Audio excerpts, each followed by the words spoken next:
Il-kap tal-Oppożizzjoni Joseph Muscat jgħid li dan id-dibattitu huwa ivvizzjat għax qed isir analiżi ta' kuntratt li ħadd ma jafx fih. Wara dan id-dibattitu kollu ma ġiex sodisfatt.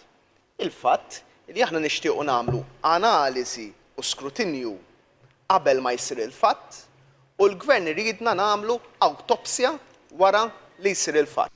Il-kap tal-Oppożizzjoni qal li l-Prim Ministru m'opponix li ssir id-diskussjoni dwar il-ftehim tal-Isptar St. Philips għax ir-regoli tal-Parlament jistabilixxu li f'okkażjonijiet bħal dawn ma jittieħed ebda vot. Huwa ċarissimu sur President, u ma naħsibx inkun qed nispekula, illi kieku ttieħed vot illejla ma kienx jimur għan-naħa tal-Gvern dan il-vot. Kif dan il-ħin il-kap tal-Oppożizzjoni appella lill-Gvern biex hekk kif għadu fil-ħin iwaqqaf il-ftehim u jġib kollox għal skrutinju. Waqfu kollox. Ibatu kollox il-Public Accounts Committee. Ħajkun hemm l-iskrutinju fil-Public Accounts Committee. Ħajsir ix-xogħol mill-Awditur Ġenerali. U jekk kollox jkun clear, mbagħad tibqgħu mexjin.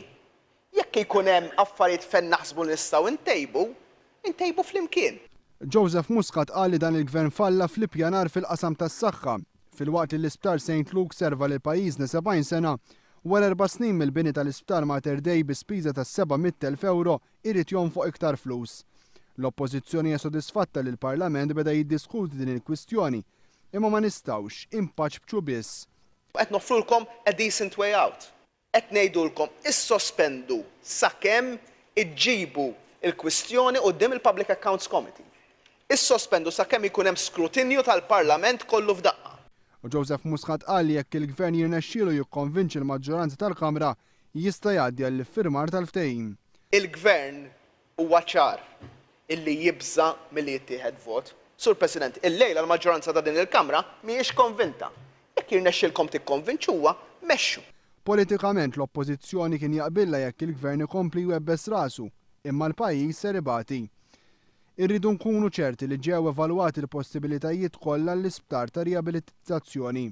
Joseph Muscat qal li skont il-permess tal-MEPA, l-Isptar St. Philips għandu 75 sodda, imma l-Gvern qed jara proġett ta' 280 sodda.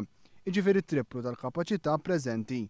Iġifieri qed nifhem sewwa li qiegħda naraw sitwazzjoni fejn kif jidħlu n-nies daħħa jagħmlu 3 snin, 4 snin bil-construction works għaddejjin, forsi ħajollu solar, forsi ħajibnu fuq wara, ġifieri ħanqiegħdu lin-nies f'construction site aħna.